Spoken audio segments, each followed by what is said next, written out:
हाँ तो स्टूडेंट्स, पिछले वीडियो में मैंने बताया था प्रोबेबिलिटी के कुछ टर्म्स के बारे में डिस्कस किया था। और आज हम अभी कुछ क्वेश्चंस लेते हैं। तो बाकी का जितना भी प्रोबेबिलिटी के बारे में डाउट है या जो समझ नहीं पाए थे वो सारा क्लियर हो जाएगा क्वेश्चंस को सॉल्व करने में। तो सबसे पहले हम लोग एक क्वेश्चन लिया है, इसको देखते हैं कि एक कॉइन इज टॉस्ड वंस। एक कॉइन्स को एक बार हमने फ्लिप किया, इस तरह से टॉस किया। What is the probability of getting A head? Head की प्रोबेबिलिटी क्या होगा? इसको बनाने के लिए सबसे पहले हम लोग क्या करेंगे, सबसे पहले हम लोग टोटल सैंपल स्पेस फाइंड करेंगे। Sample that means outcomes, list all the outcomes. जितने भी इसका आउटकम्स है उसको एक लिस्ट बनाएंगे और उसको हम एस करके लिखेंगे, एस फॉर सैंपल स्पेस। एक ग्रुप में सारे आउटकम्स को लिख देंगे। तो कॉइन्स को टॉस करेंगे जिसमें दो आउटकम्स हैं, हेड एंड टेल, बस, और कोई तीसरा आउटकम्स नहीं है। तो हमने उसको एक ग्रुप में लिख दिया, कर्ली ब्रैकेट के अंदर बंद कर दिया, और इसको हम लोग बोलेंगे सैंपल स्पेस। तो एक हम सबसे पहले सैंपल स्पेस फाइंड किया। इसमें जितने भी इवेंट, इसमें दो इवेंट हैं, हेड एंड टेल।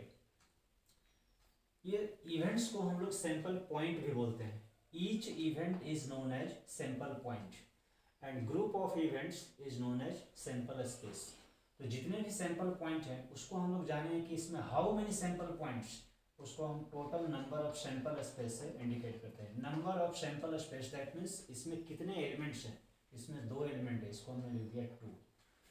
तो नंबर ऑफ सैंपल स्पेस 2 निकाल। अब हमें फाइंड करना है probability of getting A head. ये हेड जो है हमारा, ये फेवरेबल इवेंट है, इसी की प्रोबेबिलिटी हम फाइंड करना चाहते हैं। तो जिसकी प्रोबेबिलिटी हम फाइंड करना चाहते हैं जो हमारे फेवर का हो, that event is known as favourable event. तो उस इवेंट को हम एक सपोज कर लेते हैं, let E be the event of getting head. ये ई को हमने सपोज कर लिया हेड। तो ई में कौन सा सैंपल पॉइंट आएगा? वो आएगा हेड।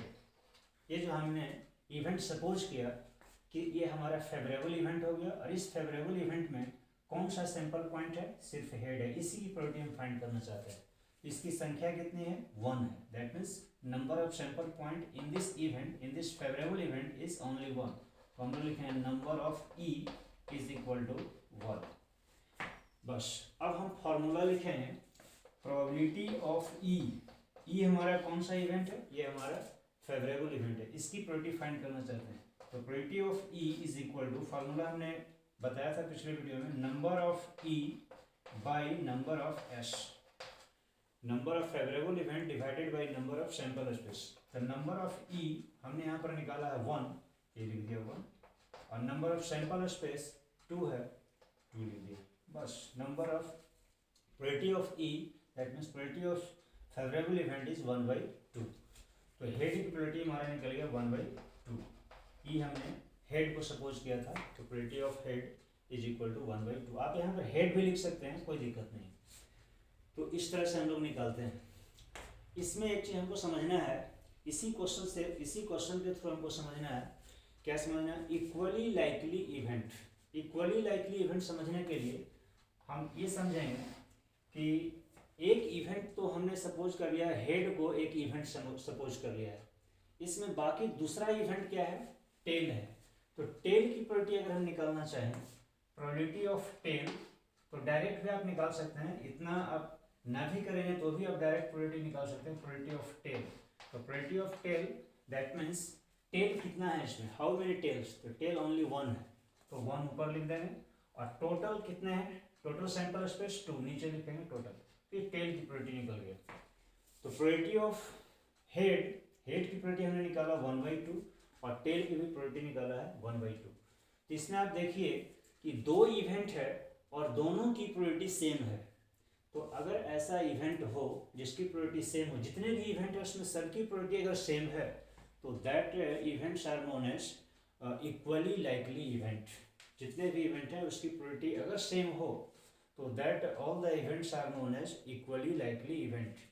कोई भी डाउट उसमें नहीं होना चाहिए, कोई डाउट का रीजन नहीं होना चाहिए कि किसी की प्रोबेबिलिटी ज़्यादा या कम हो। सबकी प्रोबेबिलिटी अगर सेम हो, जितने भी इवेंट उसमें हैं सबकी प्रोबेबिलिटी अगर सेम हो तो उस सारे इवेंट्स को हम बोलेंगे equally likely event. For example, अगर आप एक डाई को थ्रो करेंगे तो उसमें 6 इवेंट हैं, वो सारे 6 इवेंट की प्रोबेबिलिटी सेम है। 1 की प्रोबेबिलिटी भी 1/6 होगा, 2 की प्रोबेबिलिटी 1/6 होगा, इस तरह से सबकी प्रोबेबिलिटी सेम है। That is known as all the events, that is 1 2 3 4 5 6, ये सारे इक्वली लाइकली इवेंट्स कहलाएंगे। अब उसमें अब एक दूसरा क्वेश्चन लेते हैं, तब हम इसके बारे में और समझाएंगे। एक दूसरा क्वेश्चन लेते हैं, इसको पहले इरेज कर लें।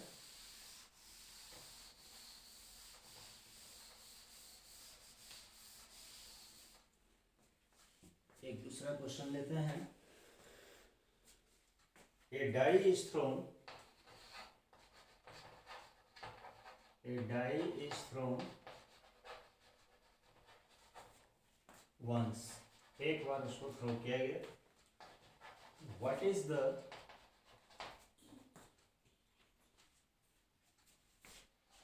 डाई का स्पेलिंग DI और इसका प्लूरल होता है डाइस, DIC, डाई का plural dice.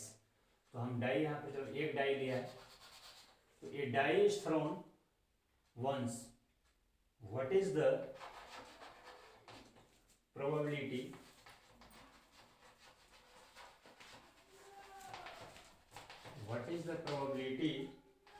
of getting a prime number,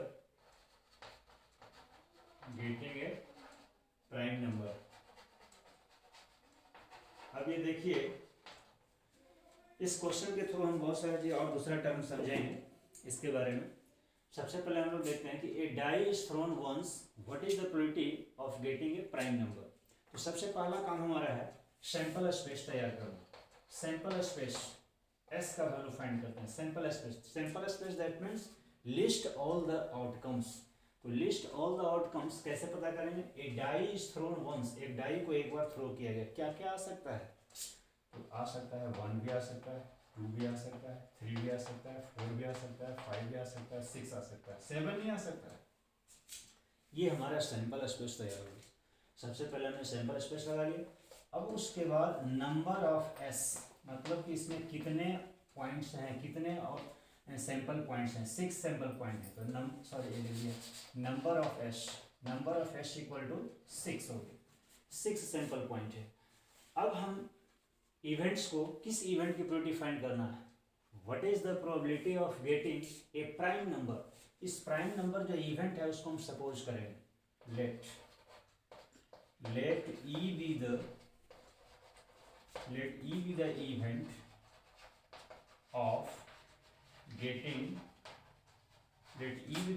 of getting a prime number. इस प्राइम नंबर में कौन कौन सा नंबर आएगा? ई जो ग्रुप होगा कितने सैंपल पॉइंट का होगा, इसमें प्राइम नंबर कौन कौन है? 2 3 5, बस इतना ही आएगा इसमें। इसी सैंपल पॉइंट में से लेना है प्राइम नंबर। तो ई हमारा फेवरेबल इवेंट हो गया। क्यों हो गया फेवरेबल इवेंट? ये हमारे फेवर का चीज़ है, हम इसी की प्रोबेबिलिटी फाइंड करना चाहते हैं। हम चाहते हैं कि इसकी प्रोबेबिलिटी कितनी है, इसकी संभावना है कितना आने का। तो अब हम इसको फाइंड करेंगे नंबर ऑफ ई, मतलब इसमें कितना नंबर है, इसमें 3 नंबर है, तो नंबर ऑफ ई हो गया 3। अब प्रोबेबिलिटी ऑफ ई, यानी इस इवेंट की probability, that means prime number की probability, E for here prime number. तो probability of E is equal to, formula है जिसकी प्रोबेबिलिटी फाइंड करें इसी का नंबर यहाँ लिखना है, number of E divided by number of S.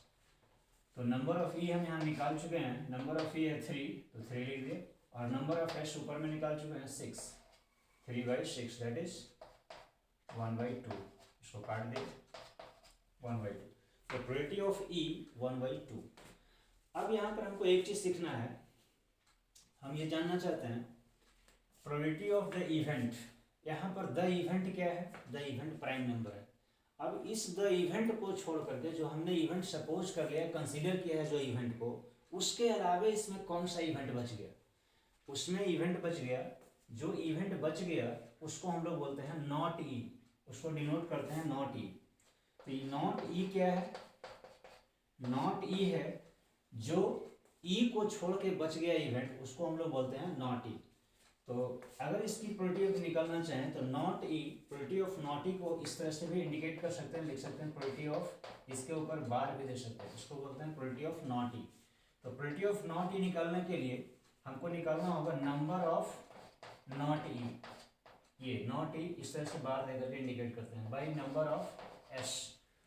तो ये नॉट ई क्या हो गया? ये जो प्राइम नंबर है 2 3 5, 2 3 5, इसको छोड़ के जो इवेंट बच गया 1 3 और 6, ये हो गया नॉट ई।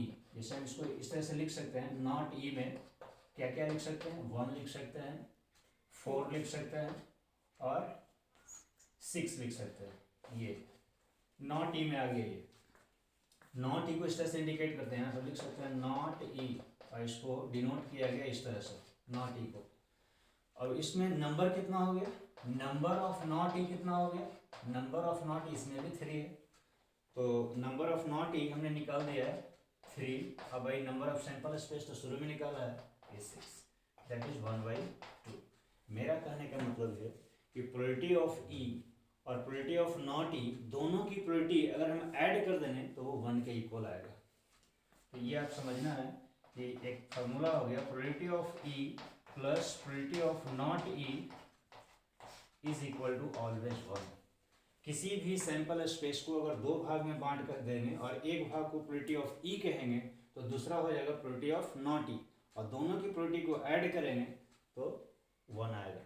या किसी प्रोबेबिलिटी को 3 भाग में बांट देंगे और तीनों की प्रोबेबिलिटी निकालेंगे और ऐड करेंगे तो दैट इज 1। तो इस तरह से probability of E plus probability of not E is equal to 1। अब अगर निकालना चाहिए probability of not E is equal to 1 minus probability of E. Probability of E निकाल दिया तो प्रोबेबिलिटी ऑफ नॉट ई निकालने के लिए 1 में से प्रोबेबिलिटी ऑफ ई को माइनस कर देंगे तो प्रोबेबिलिटी ऑफ ई निकल जाएगा। तो ये हमने 2 क्वेश्चन डिस्कस किया। अब नेक्स्ट वीडियो में हम आपको और भी सारे क्वेश्चंस को क्लियर करेंगे। प्रोबेबिलिटी में आप जितना अधिक क्वेश्चन को सॉल्व करेंगे इसका कॉन्सेप्ट उतना ही आगे बढ़ते चला जाएगा। और इसमें अभी और कुछ हमको कॉन्सेप्ट को बताना है तो वो अगले हम क्वेश्चन में इसको क्लियर करेंगे। तब तक के लिए आगे वीडियो देखते रहिए, इसको 2 बार 3 बार, और इसको सब्सक्राइब कीजिए ताकि आपको वीडियो तुरंत इन्फॉर्मेशन मिल जाए और उससे देख करके बेनिफिट आप लें। Thank you very much.